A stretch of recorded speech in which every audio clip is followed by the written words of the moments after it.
Good evening class. आज हम एक न्यू सब्जेक्ट स्टार्ट करेंगे, मुस्लिम लॉ।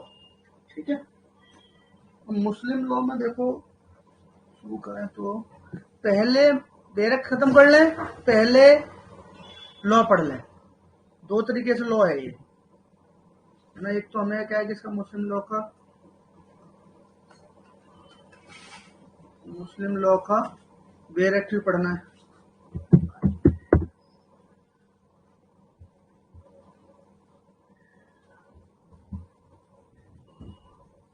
एक तो हमें क्या पढ़ना है, सब डायरेक्ट पढ़ना है। ठीक है, और फिर हमें एक अनकोडिफाइड लॉ, ठीक है ना, जैसे कि मैरिज, डावर, तलाक, अडॉप्शन, फलाना ढमका ना, वो भी लॉ।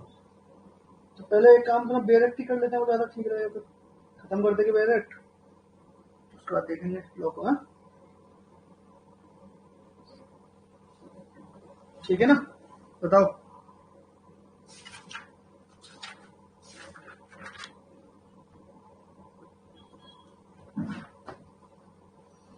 आवाज आ रही है, नहीं आ रही है?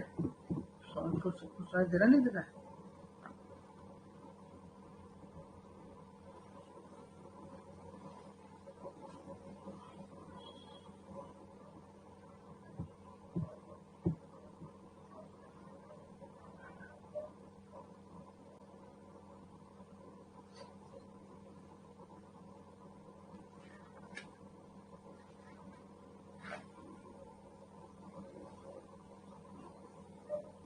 चलो शुरू करते हैं। डायरेक्ट ले लो आप मुस्लिम लॉ का।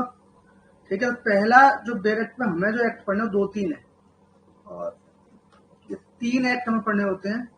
एक डाइवोर्स के लिए है, किन ग्राउंड्स पर डाइवोर्स होता है। एक है प्रोटेक्शन ऑफ राइट्स है, डाइवोर्स अगर हो रहा है तो उसके राइट्स को कैसे प्रोटेक्ट करना है। तीसरा पर शरीयत एक्ट है 1937। ठीक है, तीन एक्ट पढ़ने हैं।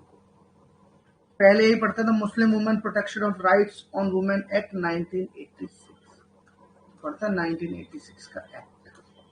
ये क्या कहता है और इसके पीछे की अगर आपको थोड़ा सा अगर मैं ओवरव्यू दूं इसका, कि पीछे से कहानी क्या घट रही थी। 1986 में आपने पढ़ा होगा, शाहबानो बेगम पढ़ा होगा, सबने पढ़ा होता है वो। तो शाहबानो बेगम का एक केस हो गया। ठीक है, मोहम्मद अहमद खान था, और उसमें सुप्रीम कोर्ट ने बोल दिया 1985 में शाहबानो के सुप्रीम कोर्ट ने क्या कह दिया कि 125 इज अ सेक्युलर क्लॉज, है ना, ऐसा बोल दिया। ठीक है, उन्होंने बोला कि मेंटेनेंस आपको इद्दत के बाद भी देना पड़ेगा। क्या करना पड़ेगा? इद्दत के बाद भी देना पड़ेगा। पहले कौन सा एक्ट? मुस्लिम लॉ का बेयर एक्ट अगर आप खोलोगे तो उसमें पहले जो एक्ट होगा वही पढ़ेंगे हम लोग। मुस्लिम लॉ का बेयर एक्ट अगर कंसोलिडेटेड बेयर एक्ट होगा ना आपके पास, उसमें 4-5 एक्ट है इसके बेयर एक्ट में ना। तो पहला वाला वही है, Muslim women protection of rights on divorce act 1986। तो पीछे कहानी चल रही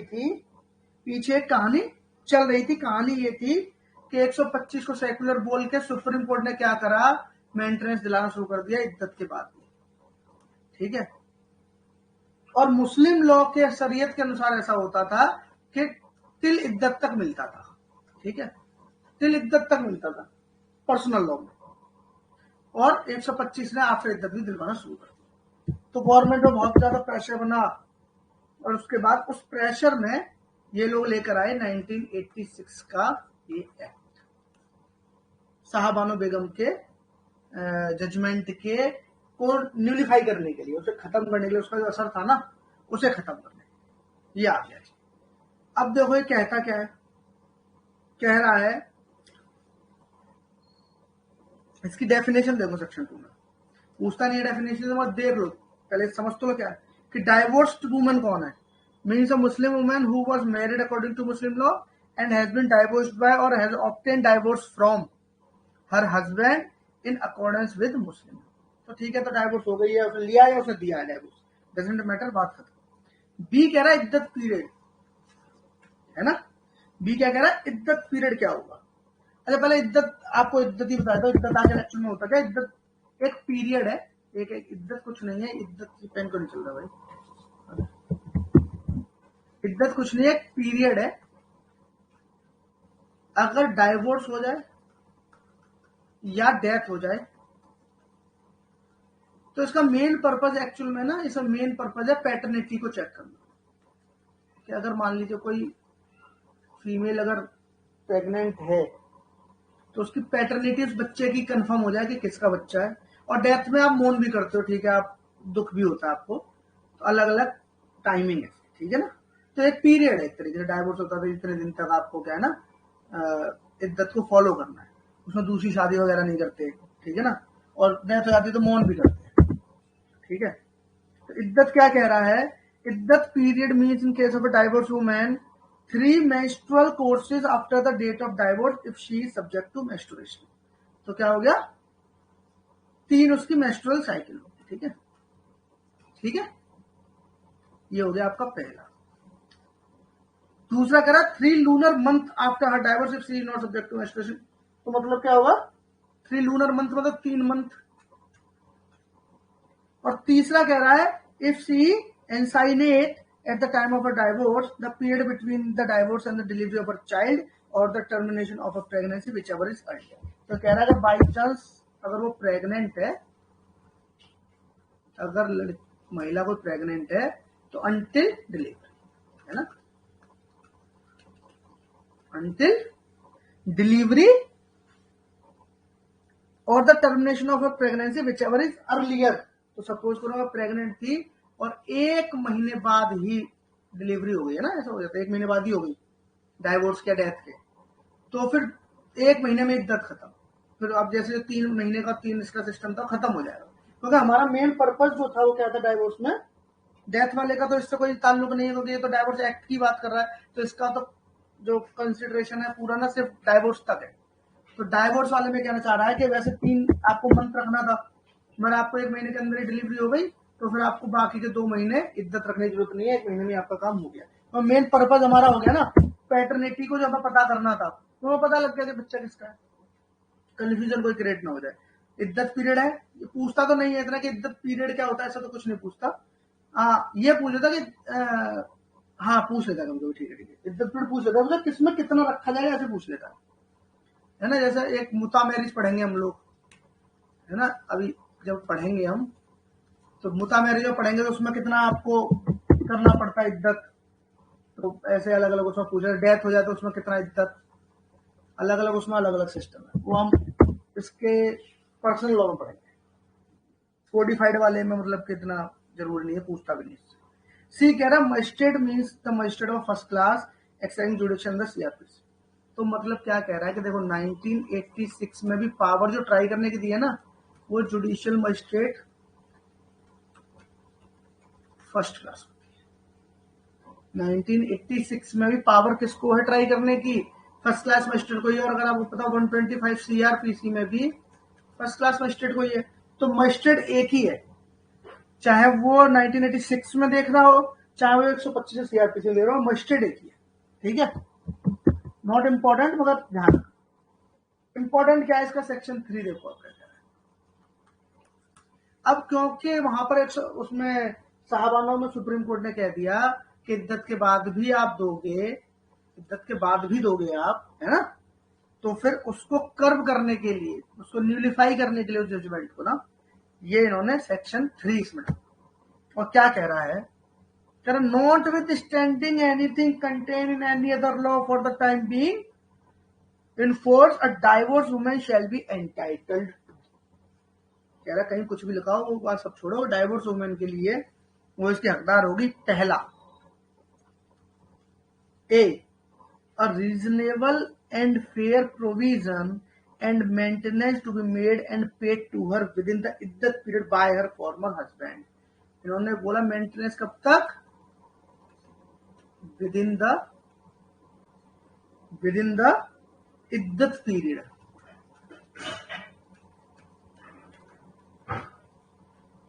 ठीक है।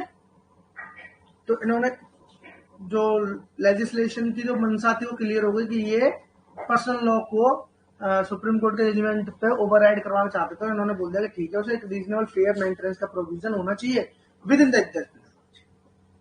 ठीक है, तो ये भी याद रखना कि 3A में है, ये कभी कभी प्रोविजन पूछ देता है, ऐसे इद्दत पीरियड वाला कहाँ है मेंटेनेंस का, बी वाला भी पूछ देता है कभी कभी, है ना। जो बच्चे जो होते हैं, where she herself maintain the child born to her before or after divorce, a reasonable and fair provision and maintenance to be made and paid by her former husband for a period of 2 years from the respective date of birth of such children। तो क्या कह रहा है कि 2 साल तक बच्चा पैदा हुआ है तो उसके 2 साल तक एक्स्ट्रा पैसा मिलेगा, एक्स्ट्रा मेंटेनेंस मिलेगा मदर को, बच्चे को फीड करने के लिए, ठीक है ना, मदर को एक्स्ट्रा पैसा मिलेगा। सी में कह रहा है in amount equal to the sum of mehr or dower agree to paid to her at the time of marriage or at in time thereafter according to Muslim law. कह रहा है कि डावर और जो मेहर था, डावर और मेहर था वो भी भाई साहब डाइवोर्स जब हो रहा है तो वो भी दे देना, ठीक है, ये राइट है, उसके मिलने चाहिए उसको, है ना, ये तो बेसिक है। चौथे में कह रहा है कि all the properties given to her before or at the time of marriage or after the marriage by relative or friends, तो उसे जो भी स्त्रीधन वगैरह कुछ भी अगर उसकी प्रॉपर्टी वगैरह वो भी उसको मिल जाएगी। तो डाइवोर्स तक ओवरऑल क्या दे रहे हैं, इद्दत के पीरियड तक मेंटेनेंस। कोई बच्चा अगर डाइवोर्स के बाद या डाइवोर्स के दौरान पैदा हुआ है तो जब तक वो बच्चा 2 साल का नहीं होता तब तक एक्स्ट्रा मेंटेनेंस दिया जाएगा वाइफ को, तो उस बच्चे को खिलाए पिलाए, है ना।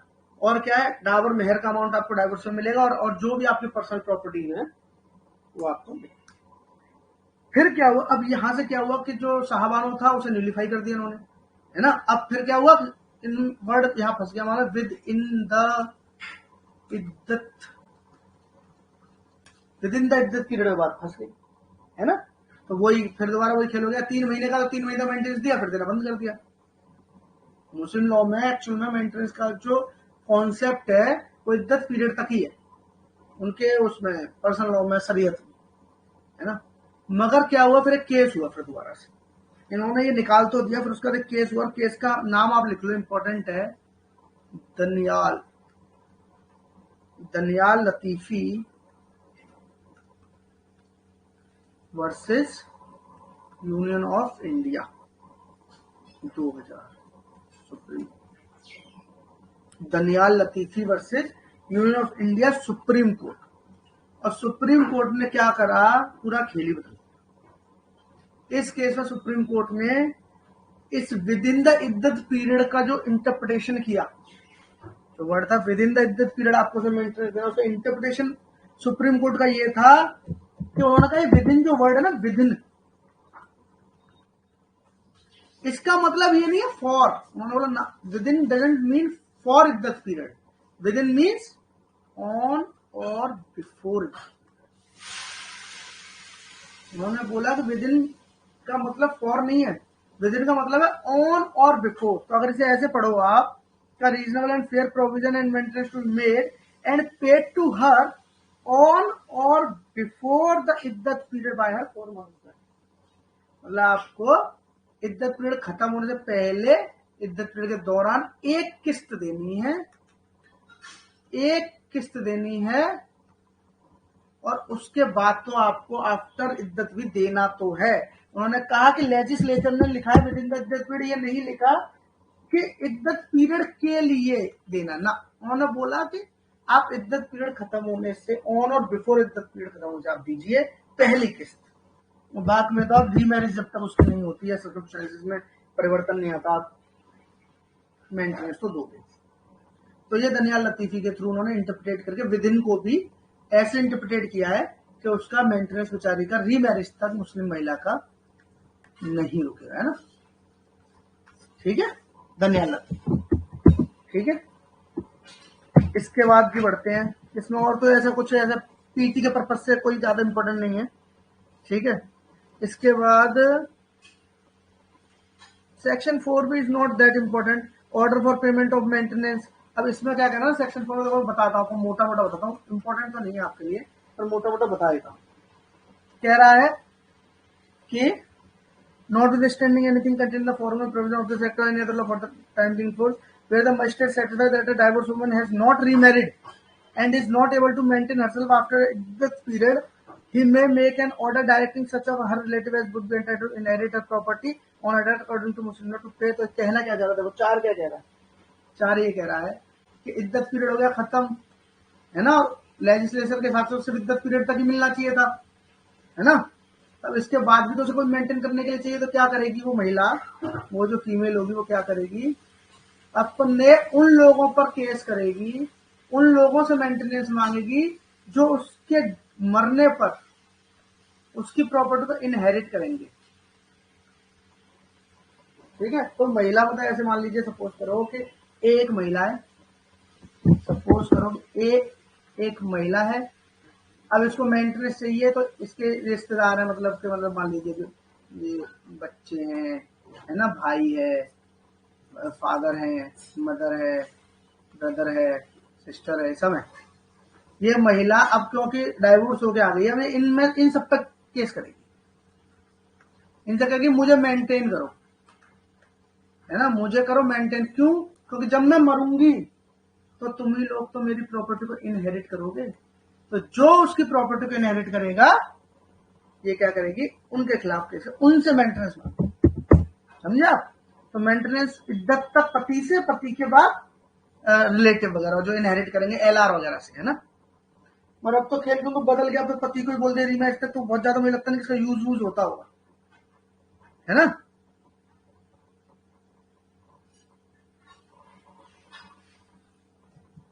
तो सेक्शन 4 नॉट दैट इंपॉर्टेंट, ठीक है। इसके बाद आ जाओ आप, एक जो इसमें एक और बात मैं आपको बताता हूं, इसका क्लॉज 2 देखो,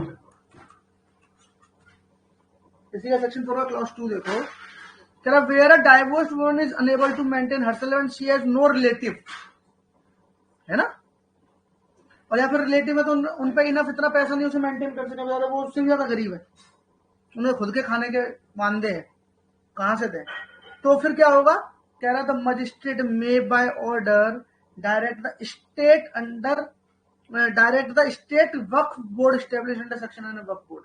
ये इंपॉर्टेंट है, क्या करेगा, जिसका कोई नहीं है मेंटेन उसका भी तो करना है, तो वक्फ बोर्ड काय के लिए होते हैं, और इन्होंने स्पेलिंग लिखी है KF, स्टेट वक्फ बोर्ड में जाके उससे मजिस्ट्रेट स्टेट वक्फ बोर्ड से कहेगा आप दीजिए पैसे, क्या करेगा, बोलेगा पैसे दो आप, जब उसका कोई रिश्तेदार नहीं है, कोई नहीं है, तो उन्होंने वक्फ बोर्ड काय के लिए खोला है ना। चलो तुम कर लो। तो ये क्वेश्चन कभी कभी पीटीएफ पूछ लेता है कि जिसका कोई नहीं है उसको मेंटेनेंस कहां से मिलेगा, तो उसे वक्फ बोर्ड, ठीक है। एक बात समझ में नहीं आई। एक इसका सेक्शन 5 है, देखो क्या कहता है, सेक्शन 5 क्या कह रहा है, कह रहा है कि if on the date of the first hearing of the application under subsection 2 of section 3, है ना, ठीक है,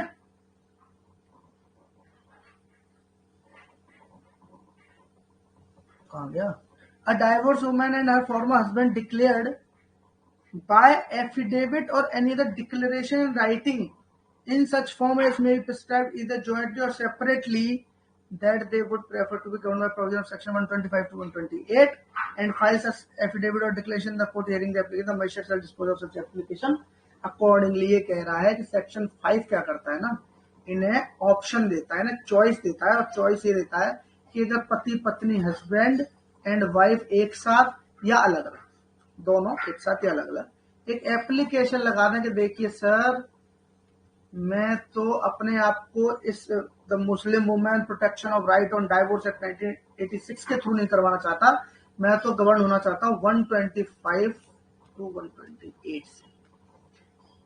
तो फिर क्या करेगा जज साहब, उसको कन्वर्ट करके 125 सीआरपीसी की प्रोसीडिंग बना देगा। क्या करेगा, 125 सीआरपीसी की प्रोसीडिंग बना देगा। अब क्योंकि मजिस्ट्रेट भी एक ही है, फर्स्ट क्लास मजिस्ट्रेट इसको सुनना, फर्स्ट क्लास उसको सुनना, कोई इशू नहीं है। तो इन्होंने क्या दिया, चॉइस दी सेक्शन 5 में कि देखो वैसे तो आप चलोगे किससे 1986 के एक्ट से चलोगे नॉर्मली, मगर अगर पति पत्नी दोनों चाहे और एप्लीकेशन लगा दे तो 125 से भी चले जा सकता है ना, चला जा सकता है। तो कभी पूछ देता है कि 125 128 के गवर्न करने के लिए कंडीशन दोनों उसमें एफिडेविट दोनों की सहमति होना जरूरी है, और या फिर क्या बोल रहा हूं मैं, सहमति होना जरूरी है, और फिर तुम उसके बाद 125 से गवर्न हो सकते हो। दोनों में एक ही मस्टर्ड है, इसीलिए मैं आपको बता रहा था ऊपर जो डेफिनेशन को बताता हूँ मस्टर्ड एक ही है, कोई बहुत बड़ा फर्क नहीं पड़ेगा। वो 1986 में आपको ट्राई कर रहा है या 125 में आपको ट्राई कर रहा है, कोई फर्क नहीं। ठीक है, ये हो गया 6 7 7 भी कुछ नहीं आपके लिए इंपॉर्टेंट, इसमें कुछ नहीं, ये याद रखना टोटल सेक्शन 7 है इसमें। इस पूरे एक्ट में 86 वाले एक्ट में टोटल सेक्शन कितने हैं? 7 है, सॉरी 7 सेक्शन है। इसमें इंपॉर्टेंट जो था एक्चुअली आपके लिए सेक्शन 3 थोड़ा बहुत इंपॉर्टेंट था, तो आपने देख लिया। दनियाल लतीफ भी थोड़ा सा इंपॉर्टेंट था, देख लिया।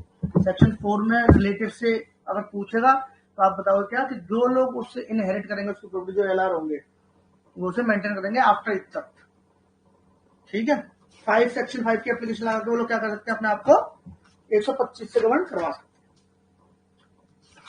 कोई इशू? छोटा सा एक्ट, 7 सेक्शन, शुरू होने से पहले खत्म। इंपॉर्टेंट उसमें सिर्फ एक सेक्शन था 3 और मैं थोड़ा बहुत मान लो तो 5। ठीक है, और कुछ नहीं है इसमें, डेफिनेशन में भी कुछ इंपॉर्टेंट नहीं था अपने लिए। अब बारी आती है अगले एक्ट की, कह रहा है डिसोल्यूशन ऑफ मैरिज।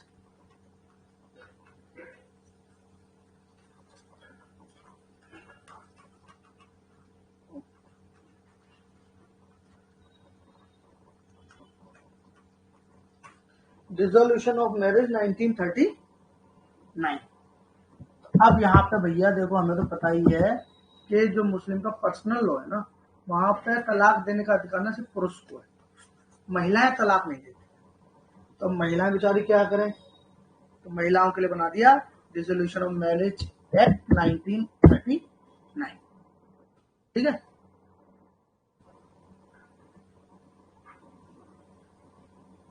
इसमें भी 3-4 सेक्शन है कुल मिला के।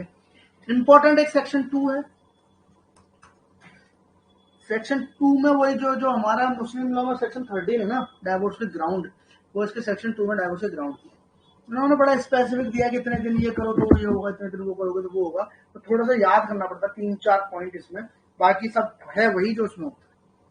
जैसे देखो क्या कह रहा है, देखो सेक्शन 2 देखो क्या कह रहा है, a women married under Muslim law shall be entitled to obtain a decree for the dissolution of her marriage or any one or more of the following grounds, namely, तो क्या है कि और डाल सकती है, और ग्राउंड क्या होंगे, पहला सेक्शन 2 का पहला क्या है, that the whereabout of her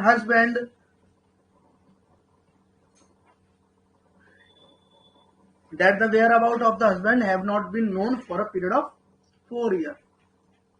4 साल से भाई साहब मिल नहीं रहे है ना, वेयर अबाउट मिल ही नहीं रहे बेचारे, है ना, गायब है, तो आप डाइवोर्स की पिटीशन डाल दो। दूसरा, that the husband has neglected or failed to provide her maintenance for a period of 2 years। 2 साल मेंटेन नहीं किया।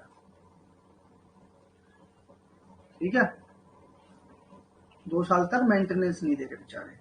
तीसरा, the husband has been sentenced to imprisonment for a period of 7 years। 7 साल की सजा हो गई है ना, सेंटेंस हो गया।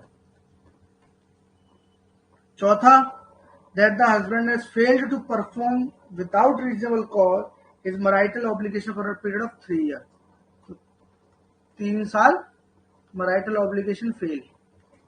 तब ये पढ़ाई ना ईयर ऐसे करके बोल देता है ना, तो थोड़ा कंफ्यूजन हो जाती है ना। जैसे अभी और आएगा एक और देखो, that the husband was important, तो important आ गया है ना, that the husband has been insane for a period of 2 years और suffering from leprosy of anal disease। जो हमारे डाइवोर्स के ग्राउंड हिंदू लॉ में जो आपने पढ़े होंगे, हमारे नहीं बोलूंगे, हिंदू लॉ में जो आपने पढ़े हैं, वहां पर ना ईयर वाला कॉन्सेप्ट नहीं था, तो याद हो जाता थोड़ा, ग्राउंड याद हो जाते हैं। यहाँ पे क्या साल वाल दे दिए, तो वो याद रखना पड़ता है कि 4 साल से मिले ना हो, है ना, 2 साल से मेंटेन ना किया हो, 7 साल से क्या बोलते 7 साल की सजा हो गई हो, या फिर 3 साल से मैरिटल ऑब्लिगेशन पूरी नहीं करते, और या फिर 2 साल से जो नीचे दिया है क्या हो गया, इंसेन हो गए, 2 साल से क्या हो गए, इंसेन हो गए।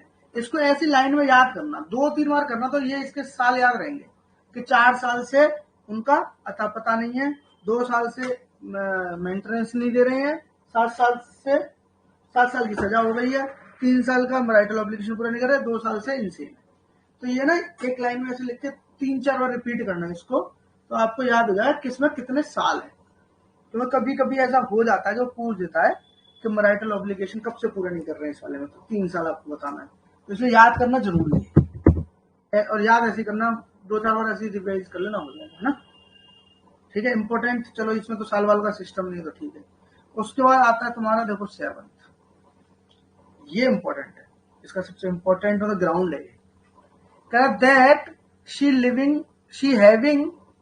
having been given in marriage by her father or the guardian before she attained the age of 15 years, repudiated the marriage before attaining the age of 18 years। मतलब कि 15 साल से पहले बेचारी की शादी उसके माँ बाप ने कर दी थी, मगर उसे पता लगा जैसे वो 15 की, उसने कहा ये तो मेरे साथ गलत हुआ है, तो उसने क्या करा, 18 से पहले उसे रिप्यूडिएट कर। मैं ऐसी शादी को नहीं मानती थी, ठीक है, मैं शादी को नहीं मानती, है ना। भाई आपने एक कॉन्सेप्ट आएगा बीच में, ऑप्शन ऑफ पुबर्टी का, है ना।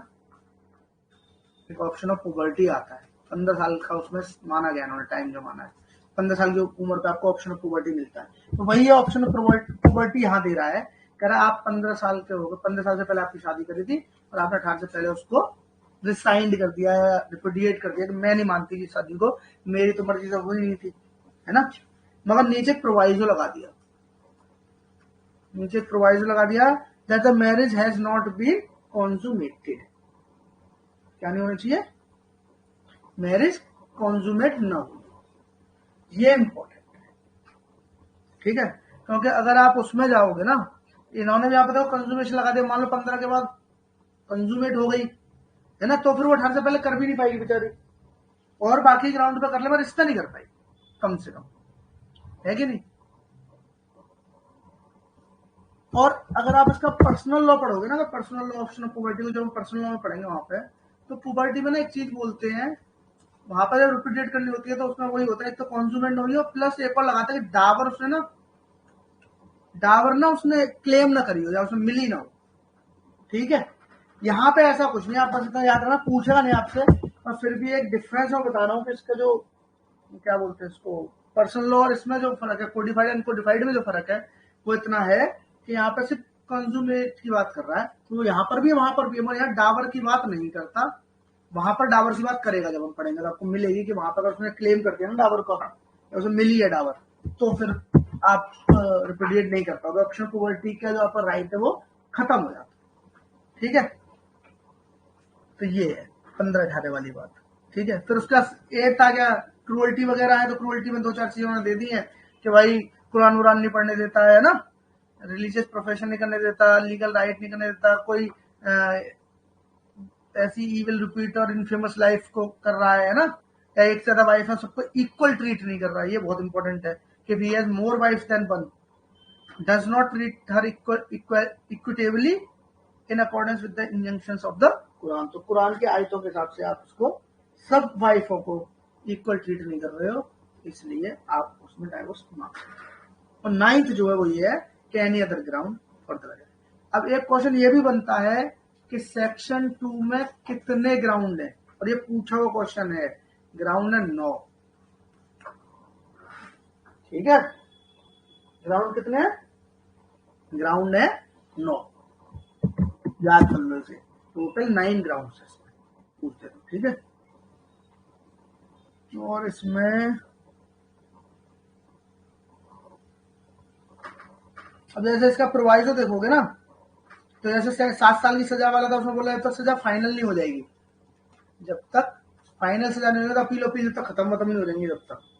और बी क्या है, बी कह रहा है कि मतलब मान लीजिए 4 साल से उसका पता नहीं, जो ए वाला सिस्टम था तो उसमें क्या कह रहा है 6, अगर मतलब होने के बाद 6 महीने के अंदर वो आ गया, है ना, डिग्री पास हो गई और 6 महीने के अंदर आया तो उसने बता दिया अरे मेरे को तो मेरा पता था, क्यों नहीं था पता, मैं तो ये रहा, तो फिर क्या होगा, डिग्री रिसाइंड हो जाएगी, डिग्री सेटिस्फाइड हो जाएगी, है ना।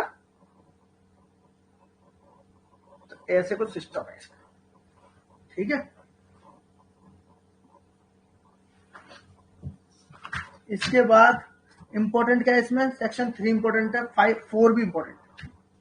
3 क्या है, 3 ये कह रहा है कि वो वेयर अबाउट वाले की बात कह रहा है 4 साल से उसका था पता नहीं, आप जाओगे डिग्री लगाओगे पिटीशन डाइवोर्स के लिए, है ना, तो क्या करोगे आप, उसके साथ ये भी लगाओगे कि जो उसके हेयर है, अगर वो मर जाता, जो एलआर होते हैं उसके, उनको आप उसमें पार्टी बनाओगे।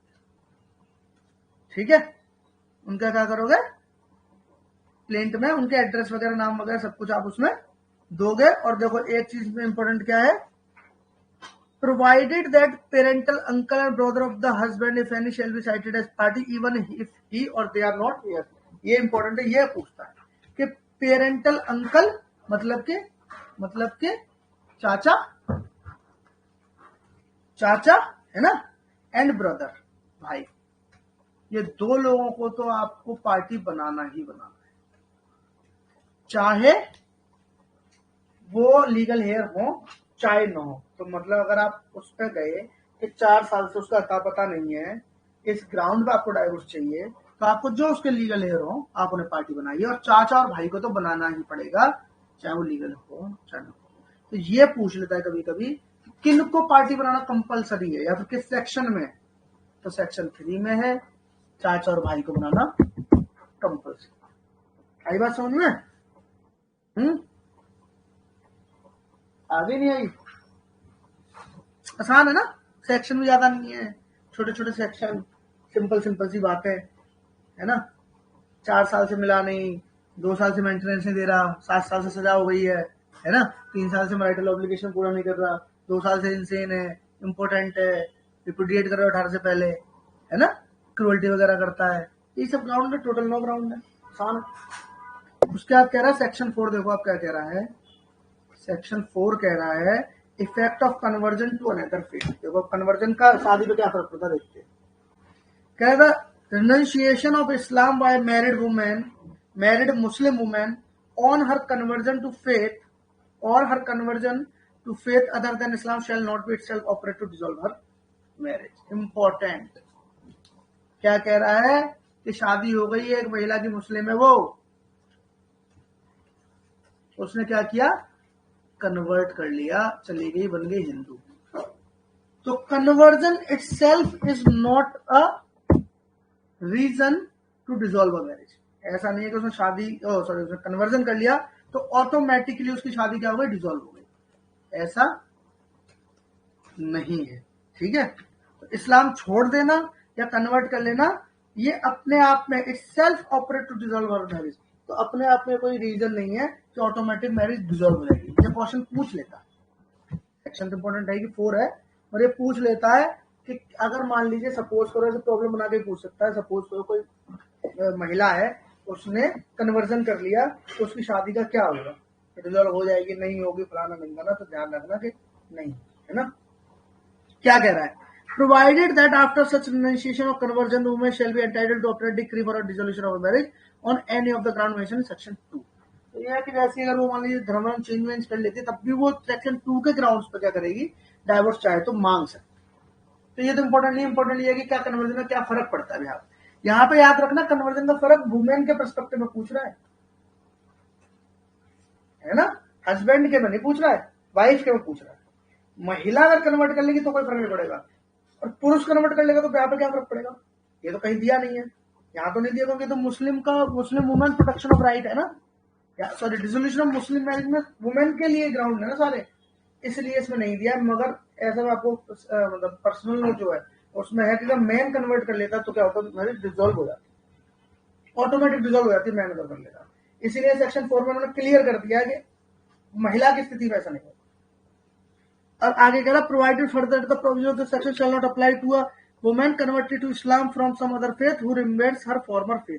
कह रहा है कि सपोज करो एक महिला थी डब्लू, ये पहले हुआ करती थी हिंदू, फिर इसे बनी मुस्लिम, फिर इसने करी शादी,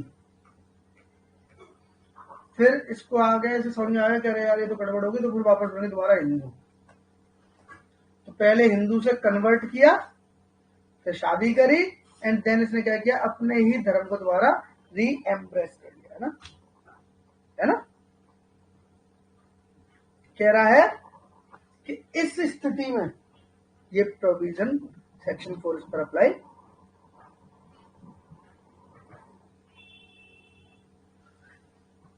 नहीं होगा। ठीक है,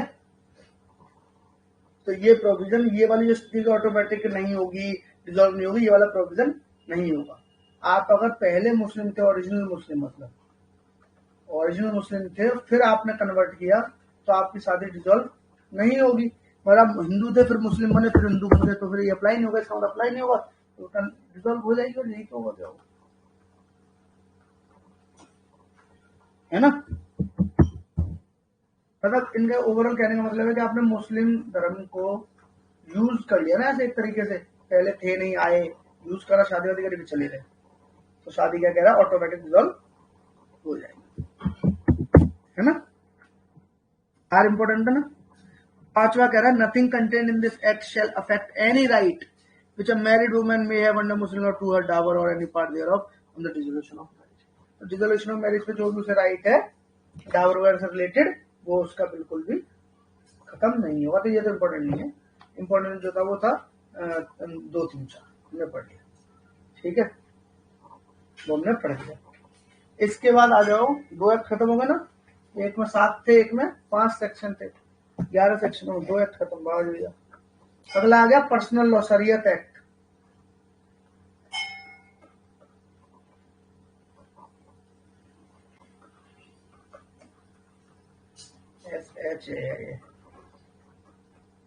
शरीयत एक्ट 1937,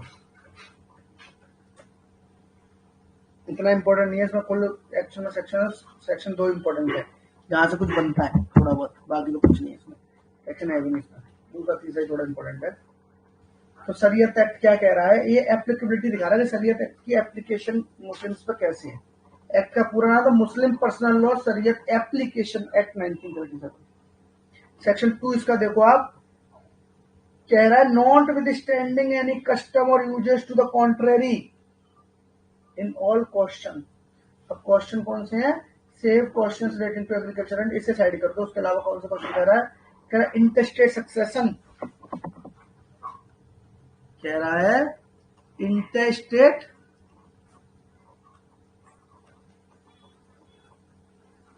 सक्सेशन, ठीक है।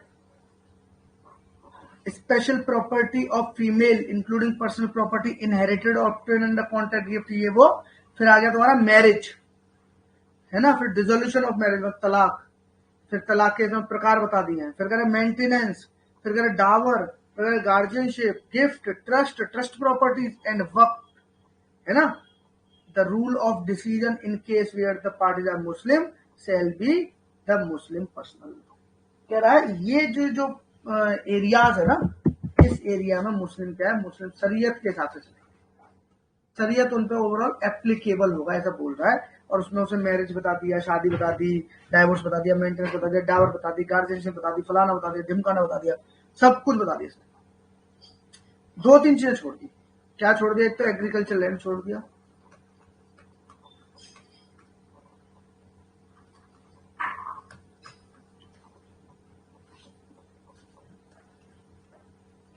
एग्रीकल्चर लैंड छोड़ दिया, है ना। और क्या छोड़ दिया इसने, और क्या छोड़ दिया, ब्रैकेट में दिया other than charities and charitable institution and charitable and religious endowment. तो चैरिटेबल इंस्टीट्यूशन वगैरह छोड़ दी, चैरिटी वगैरह छोड़ दी, और एग्रीकल्चर लैंड छोड़ दिया, बाकी सब ले लिया इसने, बाकी सब कुछ ले लिया, ठीक है। तो ये कभी कभी पूछ देता है किस सेक्शन में एप्लीकेबिलिटी है, ग्राउंड तो नहीं पूछता है सच, पर किस सेक्शन में एप्लीकेबिलिटी के सेक्शन 2 में है, शरीयत लागू होगा मुस्लिमों पर, ये कहाँ दिया है, तो सेक्शन 2 में दिया है शरीयत लागू। अब देखो सेक्शन 3 क्या कह रहा है, सेक्शन 3 देखो क्या कह रहा है, ये भी बड़ा ही सही सा है, कह रहा है any person who satisfy the prescribed authority, क्या कि that he is a Muslim और that he is competent to contract, है ना, और that he is resident of the territory to which this act extend. 3 चीज अगर वो साबित कर दे, सेटिस्फाई कर दे कि मैं मुस्लिम हूँ, कॉन्ट्रैक्ट करने के लिए कॉम्पिटेंट हूँ, और यही रहता हूँ जहां पर ये एक्ट लगता है ना, जहां पर ये एक्ट लगता वहां रहता हूँ, may by declaration in the prescribed on filed before the prescribed authority declare that he desire to obtain the benefit of this benefit of the provisions of this section, है ना। तो क्या होगा, इन सब मामलों में शरीयत से अगर आप चाहते हो शरीयत आप पे लागू हो, शरीयत के थ्रू आप पूरे शरीयत लॉ से आप चलो तो आपको सेक्शन 3 में क्या करना पड़ता है, डिक्लेरेशन देनी।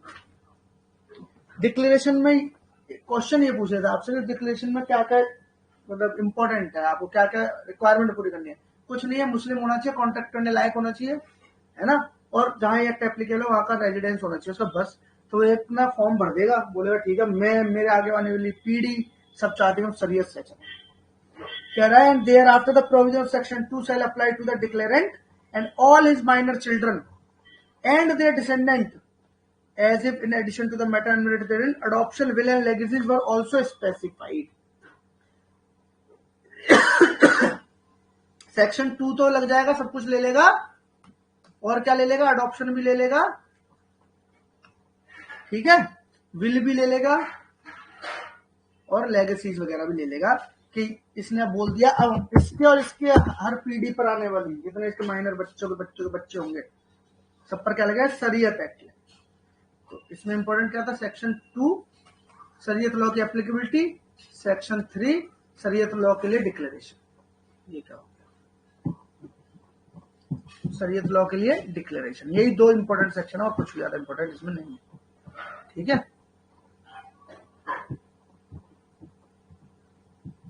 और ज्यादा इसमें कुछ भी नहीं है। दूसरा तीसरा सेक्शन है शरीयत लॉ में इंपॉर्टेंट।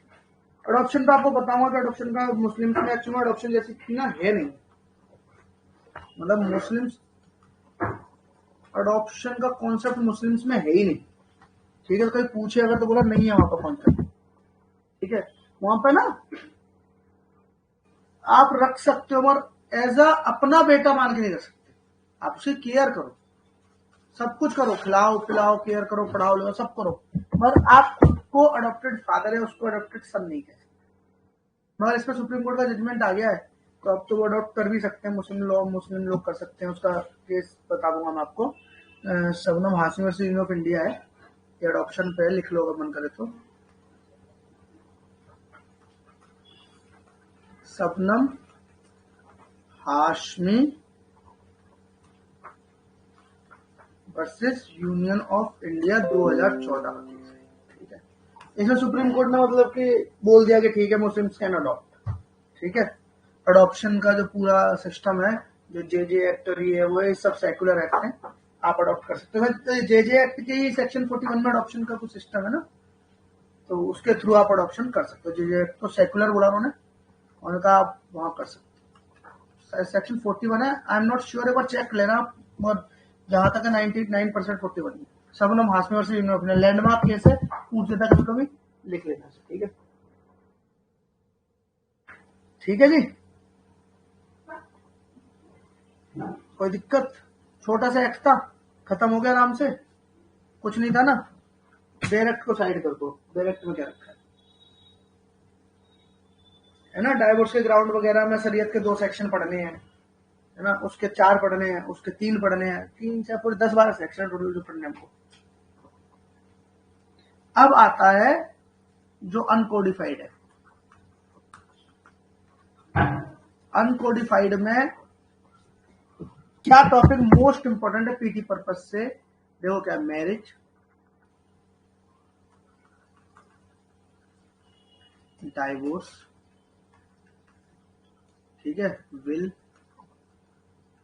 गिफ्ट, ठीक है।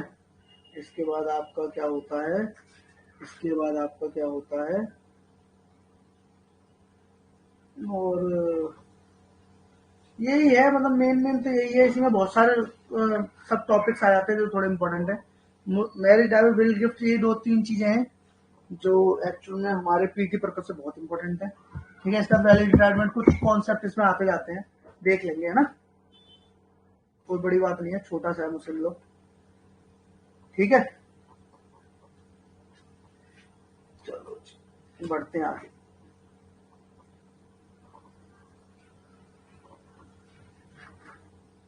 इसमें एक चीज और मैं आपको बता देता हूँ, इसमें एक ना आप केस लॉ लिख लो जरा, 2 केस लॉ बता रहा हूँ आपको मैं 2 केस लॉ बता रहा हूँ, वो आप लिख लो, वो इम्पोर्टेंट है आपके लिए ना। वो किस पर है वही बता दूंगा मैं। एक केस लिखो आप, लिली थॉमस, ठीक है, वर्सेस यूनियन ऑफ इंडिया, 2000 का केस है, ठीक है। और एक लिख लो सरला मुदगल, सरला मुदगल, ठीक है, वर्सेस यूनियन ऑफ इंडिया, ठीक है। ये 1995 का केस है, ठीक है। ये सरला मुदगल का बड़ा नाम है और सरला मुदगल से याद रहता है। Sarla Mudgal Mrs president Kalyani and others versus Union of India है, पर सरला मुदगल जो मेन नाम है वो ये रहता है, सरला मुदगल, ठीक है, versus Union of India, lily Thomas versus Union of India. ये दोनों ही केस लिख लो, नाम मैं हटा दूं फिर कहोगे आप हटा दिया। Lily Thomas versus Union of India, Sarla Mudgal versus Union of India.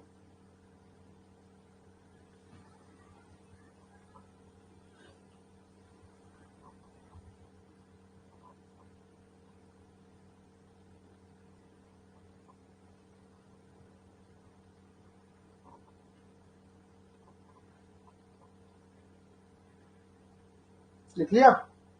Done done done. तो ये दोनों केस है किस पे, तो लिख लो ये है बाईगेमी पे, ठीक है। पे ये है बाईगेमी पे। सरला मुदगल तो आपने सुना भी होगा, लिली थॉमस भी, दोनों ही अपने आप में बड़े केस रहे हैं। एक्चुअल में इसमें मेन कॉन्सेप्ट क्या था, मेन कॉन्सेप्ट ऐसा था कि सपोज करो एक हिंदू है, वो मुस्लिम बना, ठीक है, और उसने शादी कर ली, ठीक है। एक कमाल इसने क्या करा कि इसने पहले भी एक शादी कर रखी थी, एक इसकी वाइफ थी डब्लू, वो हिंदू थी, ये भी हिंदू बेचारी, ये भी हिंदू। अब मुस्लिम बन के इसने एक और शादी कर ली W1, ये मुस्लिम है ना। अब देखो इसमें क्या मजेदार कहानी फंस रही है कि हिंदू हिंदू, हिंदू की वाइफ हिंदू, और कन्वर्जन हिंदुओं में अगर वो कन्वर्ट कर ले तो शादी ऑटोमेटिक डिसॉल्व नहीं होती है। तो मतलब कि अगर ये हिंदू से मुस्लिम बन गया तब भी ये तो इसकी वाइफ है, एग्जिस्टिंग लीगली वैलिड वाइफ है, ठीक है। अब ये मुस्लिम बन गया, उसके बाद इसने W1 से शादी कर ली, ठीक है। अब मुस्लिम्स में तो 4 शादी का प्रावधान है, तो भाई इसने दूसरी शादी कर ली, अभी मुस्लिम बन गया, तो यहां भी ये वैलिड है, यहाँ क्या है, ये भी शादी वैलिड है और ये भी शादी वैलिड है ना। यही बात समझ में आ गई बात, ये खेल समझ में आ गया क्या हुआ, कि इसकी हिंदू वाली शादी भी वैलिड है और मुस्लिम बनकर जो करी वो भी वैलिड है, दोनों शादी वैलिड है। तो क्या ऐसा होना चाहिए, ये क्वेश्चन था। क्वेश्चन ये था कि can a person use the personal law for his own benefit, मतलब सिर्फ अपना फायदा करने के लिए क्या कोई पर्सनल लॉ को यूज, नोट सर का मतलब क्या समझ में नहीं आया आपको, समझ में नहीं आया?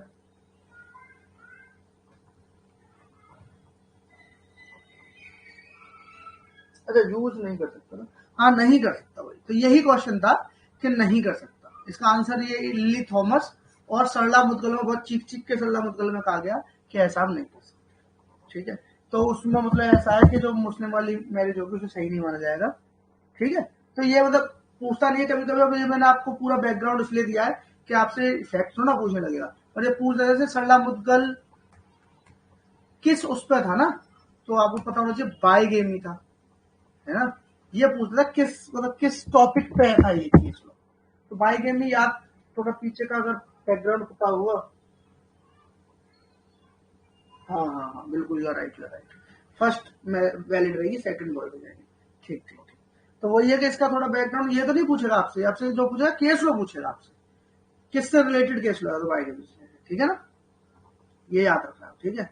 बाकी 1985 साहबाना आपको पता ही है, एक नया केस लो ट्रिपल तलाक वाला ना, मुस्लिम लॉ पे, चलो लिख लो, मेरे को याद नहीं रहा फिर तो पता ही होगा, Shayara Bano, Shayara Bano versus Union of India 2017, triple talaq वाला केस है नहीं, ये शायरा है और वो शाहबानो थी 1985 की। हाँ हाँ बाईगेमी के लिए 494 495, ठीक है बिल्कुल सही, ठीक है। Shayara Bano versus Union of India triple talaq का केस है। इस बार मुझे लगता है आपसे ये तो पूछना ही चाहिए बेचारे को, इतना लैंडमार्क केस आया है ना। सायरा मानो से यूनियन ऑफ इंडिया ट्रिपल तलाक, ठीक है, ये भी लिख लो। अब चलते हैं अपने कि हमें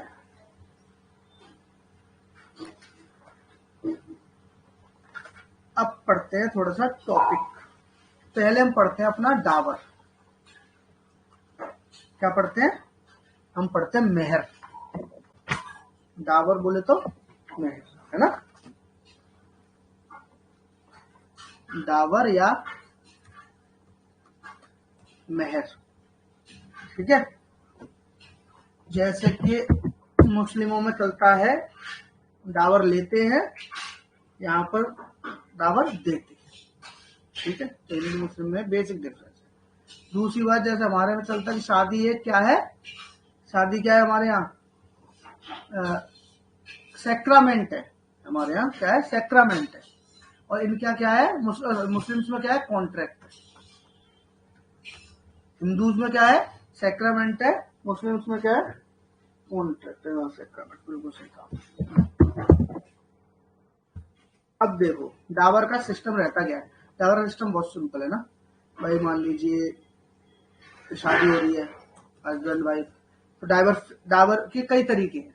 कहीं फिक्स कर दिया आपको, ठीक है जी 10,000 रुपये डावर होगी मान के चलो, या फिक्स नहीं करी कि चलो ठीक है बाद में देख लेंगे कितनी होगी, है ना। या कर दिया कि ठीक है डावर जब मांगोगी तब मिलेगी, या फिर कंडीशनल कर दी कि ये होगा तो डावर दूंगा, है ना, ये होगा तो ये करूंगा, है ना।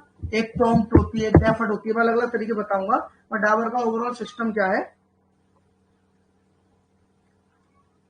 कि वहां पर देते हैं, ठीक है। चलो जी, एक बात याद रखना, चलो वो भी आगे बताऊंगा, है ना। सवाल है कि डावर में क्या क्या दे सकते हैं, ठीक है। सवाल ये है डावर में क्या क्या दे सकते हैं, क्वेश्चन कभी कभी पूछ लेता है ना। तो वैसे तो आप कुछ भी दो, उसमें कोई दिक्कत वाली बात नहीं है। पर अगर पैसा ही दे रहे हो, वैसे तो कुछ भी दे रहे हो कोई दिक्कत नहीं है। कपड़े दो, ये दो, वो दो, फलाना ढिमकाना, फ्रूट नट, ये सब चलता रहता है। मगर अगर सिया हो, पैसा दे रहे हो, और अगर शिया हो तो फिर 500 दिरहम मैक्सिमम लेंगे, ठीक है।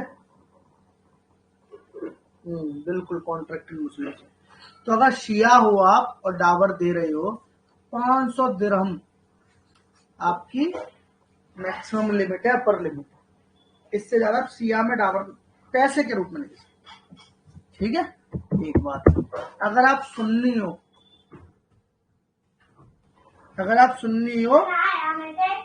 तो क्या होगा, आपकी 10 दिरहम लोअर लिमिट है। 10 दिरहम क्या है, लोअर लिमिट है। तो सिया में क्या था, अपर लिमिट थी 500 का। जरा एक सेकंड, जरा मैं म्यूट कर रहा हूँ, ठीक है।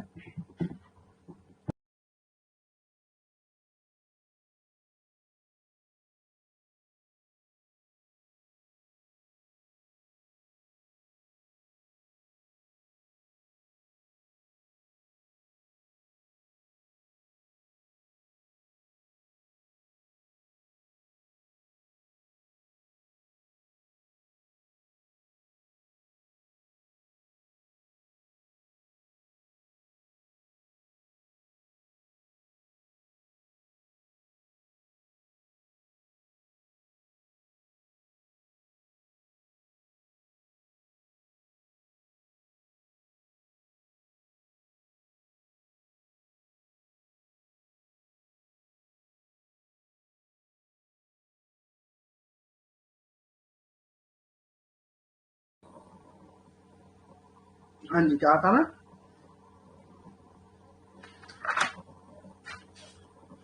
क्या करता हूँ ना, सुन्नी में, सिया में अपर,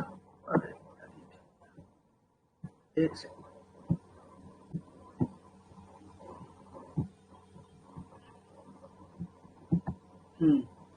सिया में कितनी थी, 500 दिरहम की अपर लिमिट थी और सुन्नी में 10 दिरहम की लोअर लिमिट। तो सुन्नी में आप कितना भी दीजिए कोई इशू नहीं है, ज्यादा से ज्यादा जो मनाए वो दीजिए, मिनिमम 10 दिरहम आपको देने पड़ेंगे। सिया में 500 ज्यादा दे सकते, ठीक है। एक तो ये बात करनी, ठीक है। इसके बाद अब आ जाओ जी कि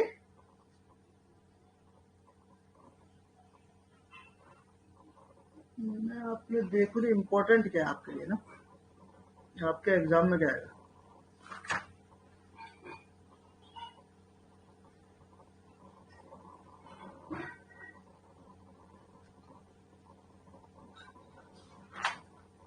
पहले ना डाबर के ना वो देख लो आप,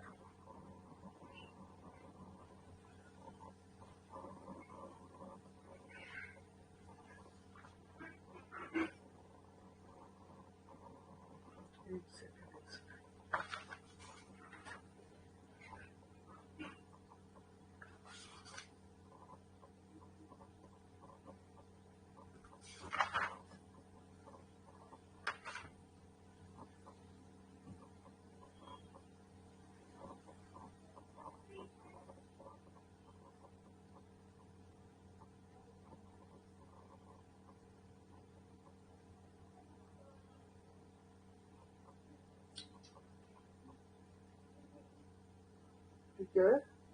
सुन्नी या हनाफी में सेम है क्या, तो क्या हनाफी में मिनिमम 10 दिरहम दिया है, 2.97 GM का चांदी का पॉइंट। मैम पहली बात तो बता दूं कि जो हनाफी है ना, ये सुन्नी का एक सब सेक्ट है, ठीक है। तो अगर मैंने सुन्नी आपको बोल दिया है तो सुन्नी में हनाफी इंक्लूड है, पहली बात। दूसरी बात, यहाँ पर अगर कहीं कुछ भी डिफरेंस होगा किसी सब सेक्ट में, मलिकी, सैफी, हनाफी, हंबली, इन चारों में जो केस के जो वो है सब सेक्ट है, कहीं कुछ डिफरेंस होगा और जो है भी कहीं कहीं, तो जहां पर है ना मैं वहां मेंशन, ठीक है, यहाँ पर मैं मेंशन कर दूंगा। जहाँ नहीं होगा वहां तो फिर सुन्नी बोल दिया तो मतलब समझो वो चारों के लिए मैं कॉमन बोल, ठीक है ना। और ये 2.97 ग्राम चांदी का कॉइन तो मैं पहली बार सुना, मैंने तो पढ़ा भी नहीं आज तक कभी। ये होता होगा, आपने पढ़ा होगा शायद, में भी हो सकता होगा ये होता हो, मुझे तो पता नहीं।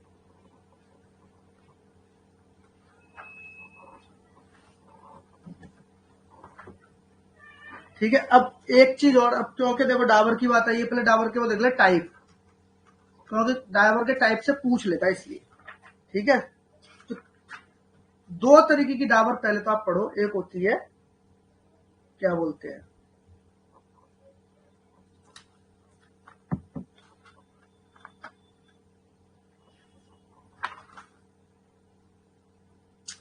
हाँ है।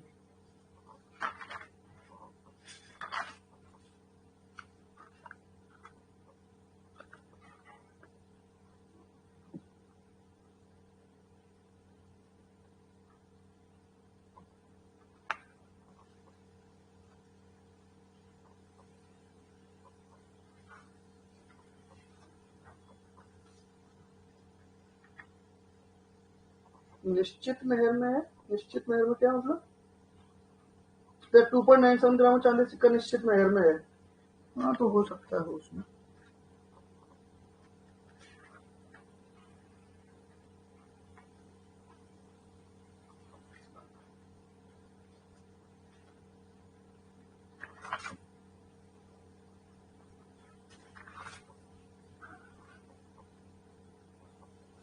देखो पहले होती है दो तरीके की डाबर, एक होती है प्रॉम्प्ट डाबर, है ना,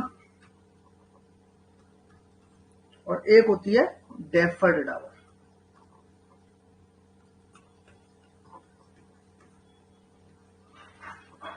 एक होती है प्रॉम्प्ट डाबर, एक होती है डेफर्ड डाबर। अब प्रॉम्प्ट और डेफर्ड में जो फर्क है वो समझ लो, और इनका ना एक्चुअली उनका मुस्लिम नेम भी आप याद कर लो। कभी कभी पूछ देता है कि प्रॉम्प्ट डाबर कौन सी है ना, प्रॉम्प्ट वाली कौन सी है, डेफर्ड वाली कौन सी है। तो प्रॉम्प्ट जो डाबर है उसे बोलते हैं मेहरे, मेहरे मुअज्जल।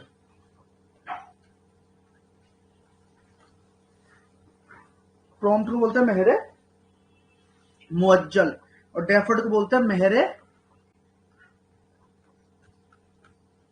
मुवज्जल,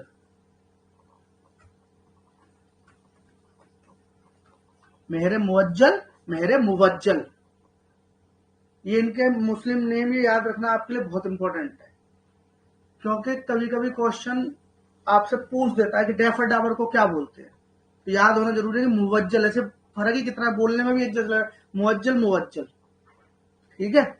अब समझ लो कि मेहर मुवज्जल, और मेरे को लगता है ना आपको थोड़ा सा मुस्लिम टर्मिनोलॉजी यूज करके पढ़ना ज्यादा बेहतर है, कि आप जब भी पढ़ो तो बोलो कि मेहर मुवज्जल क्या होती है ना।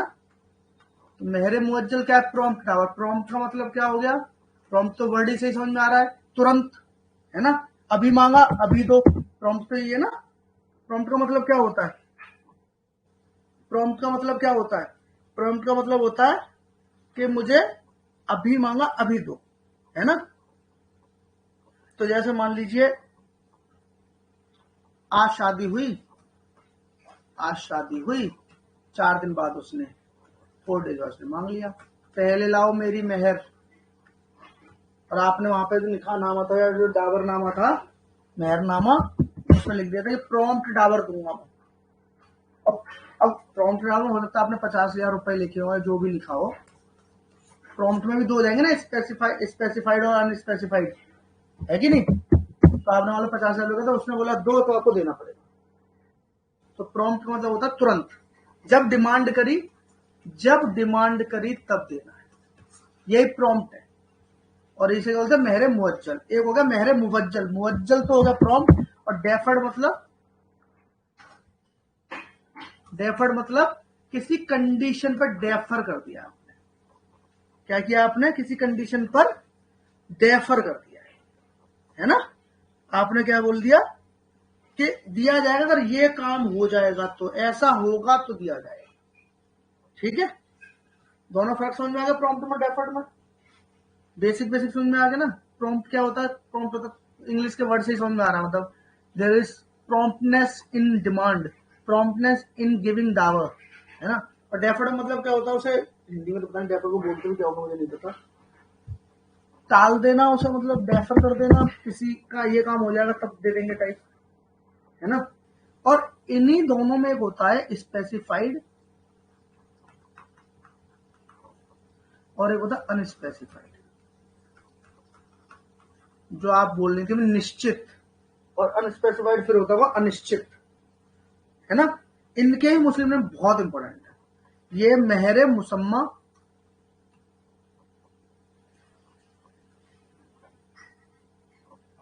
मेहर मुसम्मा, और ये होता है मेहर मिस्ल। मेहर मुसम्मा है स्पेसिफाइड, अनस्पेसिफाइड है मेहर मिस्ल। बहुत बार पूछता है, इसलिए बता रहा हूँ आपको, याद कर लो कि मुस्लिम में इनको क्या बोलते हैं, है ना। तो हो सकता है कि आपने प्रॉम्प्ट डाबर का वादा किया, प्रॉम्प्ट का बोला कि जब मांगोगी तब मिलेगा बेगम, मगर निश्चित है या अनिश्चित, मतलब उसमें आपने फिर बोल दिया कि मैं मुसम्मा वाला दूंगा, है ना। 50,000 रुपए आपने एक निश्चित अमाउंट बता दिया, क्या मिलेगा आपको, निश्चित मिलेगी, मेहर मुसम्मा मिलेगी, ठीक है। तो आप उसे क्या कर लेते हो, फिक्स कर लेते हो। अनिश्चित तो आप समझ लीजिए, अनिश्चित को, है ना। फिक्स नहीं करते तो वो कैसे, मतलब कैसे लोग हैं, कितना आपके पास कितनी आपकी हैसियत है, हमारी कितनी हैसियत है, लाइफ कितनी खूबसूरत है, कितने काम करने उसको आते थे, इन सब फैक्टर्स पे वेरी करता है अनिश्चित वाला। अनिश्चित तो अनिश्चित है। तो चारों का नाम बहुत इंपॉर्टेंट है, मेहर मुवज्जल, मेहर मुवज्जल, मेहर मुसम्मा, मेहर मिस्र। 2 तरीके की डाबर होती है मेन, अगर देखा जाए तो मेहर मुवज्जल, मेहर मुवज्जल होती है, जिसमें प्रॉम्प्ट और डेफर्ड, मगर इनके अंदर भी 2 होते हैं। फिर अगर प्रॉम्प्ट है तो उसमें भी स्पेसिफाइड अनस्पेसिफाइड होती है, डेफर्ड में भी स्पेसिफाइड अनस्पेसिफाइड हो सकती है। कोई इश्यू, कोई दिक्कत इसमें, जो आपके पीटी के पर्पज से इंपॉर्टेंट चीज थी, ये हो गया, ठीक है। अब एक चीज आती है कि जो इसका डाबर क्लेम है भाई, मान लो सपोज करो 50,000 रुपए आपकी मेहर बनी थी, है ना। तो आपका ये एक तरीके से उधार है ना, आपका अपने पति पे क्या है, डेट है, उधार है। तो एक बार कभी कभी पूछ देता है कि ये जो है ना, ये कैसा डेट है, सिक्योर्ड है, या फिर अनसिक्योर्ड है ना, सिक्योर्ड है या फिर अनसिक्योर्ड डेट है। ठीक है, ये आपका मनी क्लेम है ना, पैसा तो आपका क्लेम है उन पर, आपका मनी क्लेम है, तो कभी कभी सिक्योर्ड है। नहीं मैडम गलत हो गया आपका, सिक्योर्ड नहीं। सिक्योर्ड कैसे हुआ मैडम, सिक्योर्ड कैसे हुआ मुझे बताओ जरा। हम्म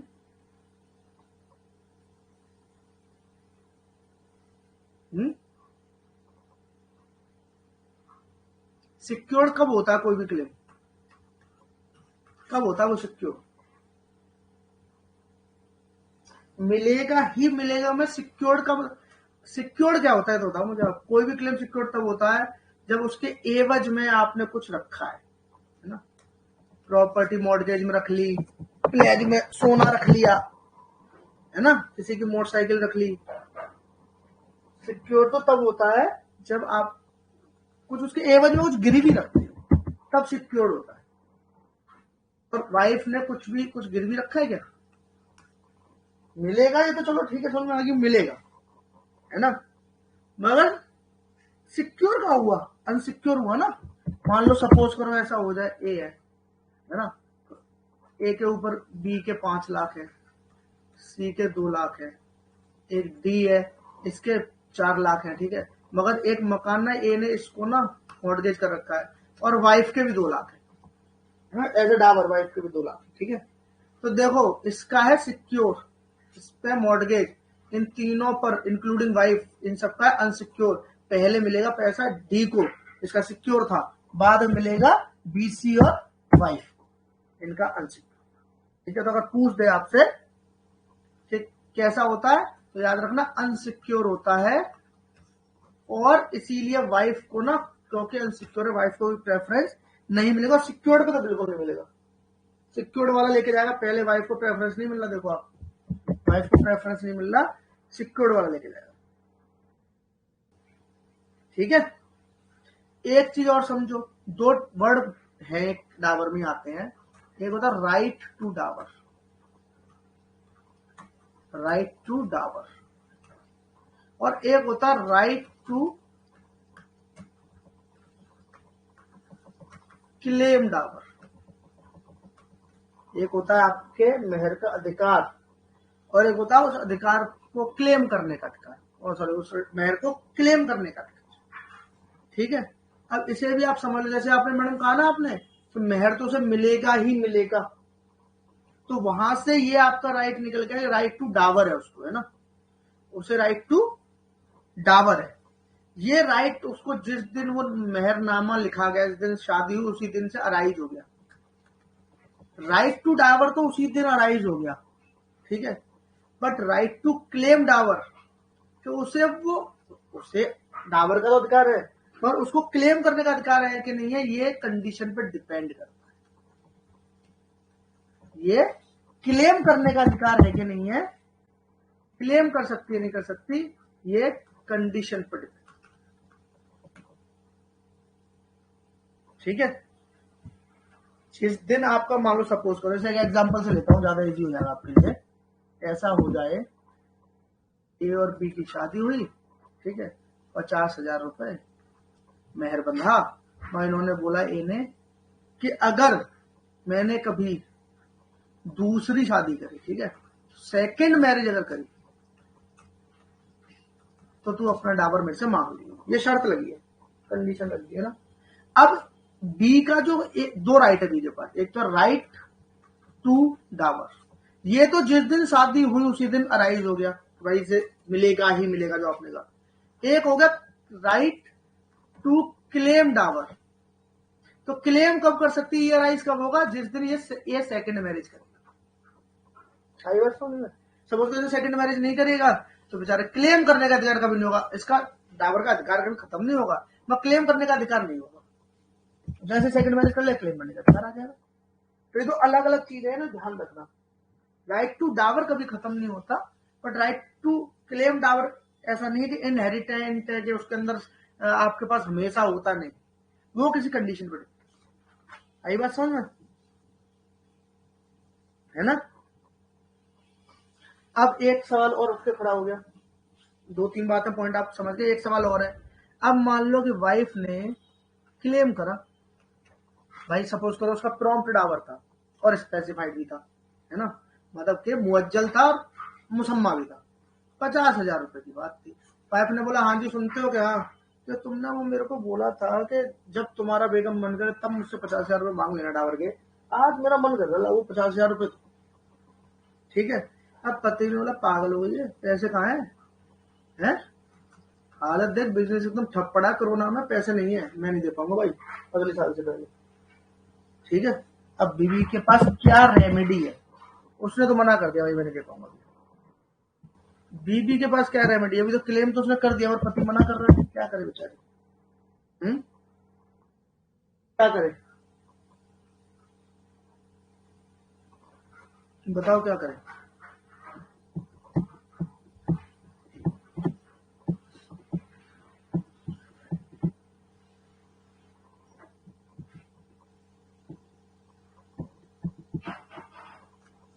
बताओ।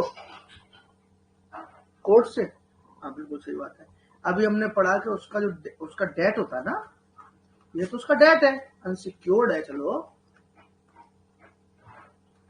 अनसिक्योर भले, पर उसका भाई उधार है ना उस पर, तो क्या करेगी? सिविल सूट कर देगी, है ना।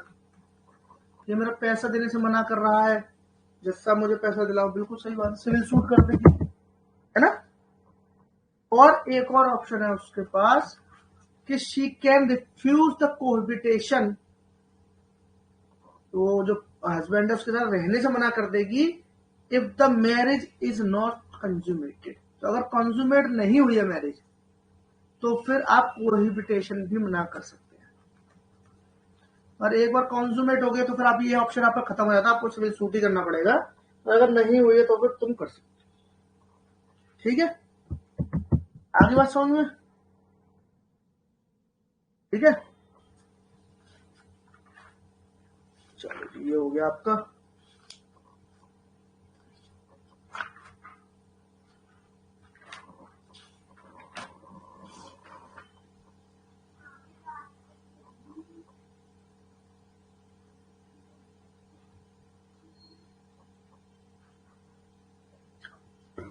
एक चीज और आपसे पूछता है, ये तो डावर वावर का हो गया, एक चीज और आपसे पूछता है, एक कॉन्सेप्ट है वैलिड रिटायरमेंट, सुना है कभी इसके बारे में? मुस्लिम टर्मिनोलॉजी में से बोलता है खिलावत उल सहिया, खिलावत उस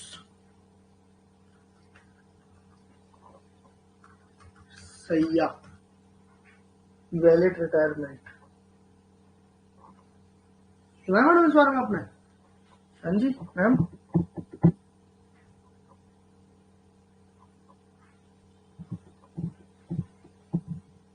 नहीं सुना? ये इंपॉर्टेंट है, छोटा सा, इसमें बस एक ही पॉइंट है, इसमें ज्यादा बड़ा पॉइंट नहीं है। तो इसमें क्या होता है ना, ये कॉन्जुमेट कॉन्जुमेट तो हम वर्ड यूज कर रहे हैं बार बार। अब देखो मैरिज कॉन्जुमेट हुई या नहीं हुई इसका कोई डायरेक्ट एविडेंस तो नहीं ला सकते आप, बड़ा ही प्राइवेट एक्ट है वो, है ना, डायरेक्ट एविडेंस तो नहीं ला सकते आप, है कि नहीं? शायद नहीं होता है, शायद नहीं होता तो क्या नहीं होता?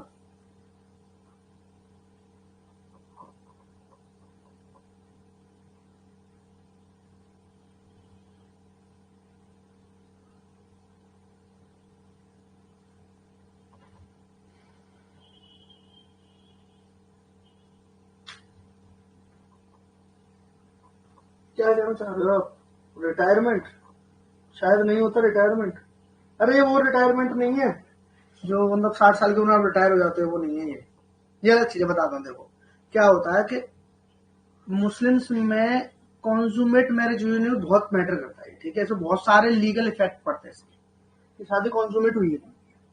अब ये कहना चाह रहे हैं, जैसे कि मान लो अभी हम पढ़ रहे थे डावर के बारे में भी पढ़ रहे थे, वहां पे क्या था कि कॉन्जुमेट नहीं हुई है तो आप क्या कर सकते हो, कोहिबिटेशन के लिए मना कर सकते हो, अगर नहीं मिला तो संग रहने से भी मना कर सकते हो। कॉन्जुमेट हो गई है तो फिर आप रहने से मना नहीं कर सकते। तो सवाल ये है कि साबित कैसे हो कॉन्जुमेट शादी हुई थी कि नहीं। अब उसका डायरेक्ट एविडेंस लेके नहीं आ सकते हम, क्यों? क्योंकि बड़ा प्राइवेट एंड है। तो क्या करता है पर्सनल लॉ जो है ना, वैलिड रिटायरमेंट का एक प्रिजम्पशन लेता है,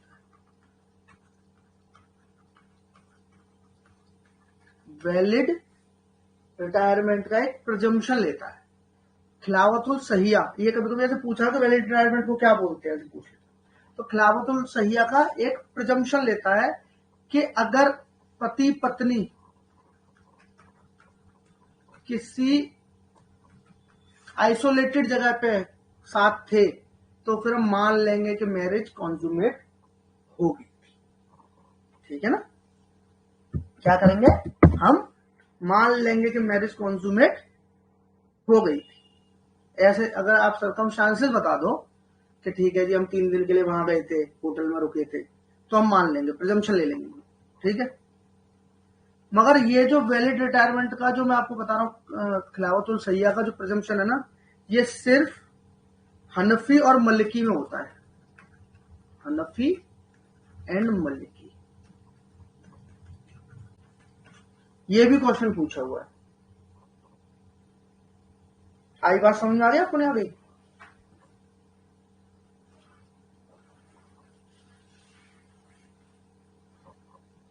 हनफी और मलिकी में ऐसा प्रिजम्पशन ले लिया जाता है मैरिज कॉन्जुगेट हनफी और, तो क्या है ये बात आप समझ गए, और कहाँ है कि कौन प्रिजम्पशन लेता, वो बात आप समझ गए।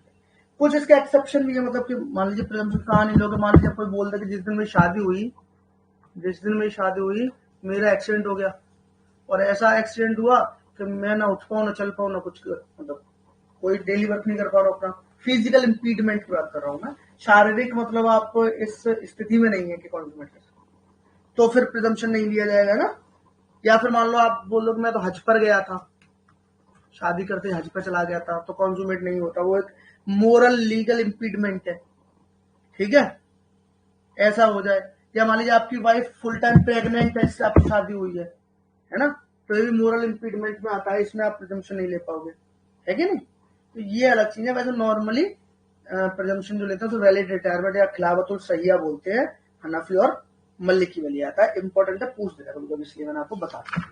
ठीक है? इसके बाद अगर आगे बात बढ़ी जाए तो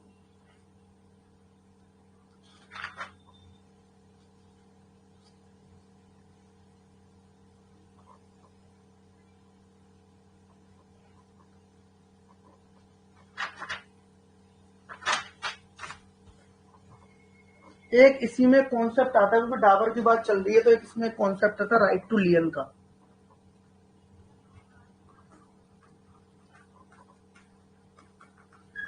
और एक काम करते हैं, टाइम हो गया है, आज में क्लास यही खत्म करते हैं। मैं आपको राइट टू लियन से ना कल से पढ़ाता हूँ।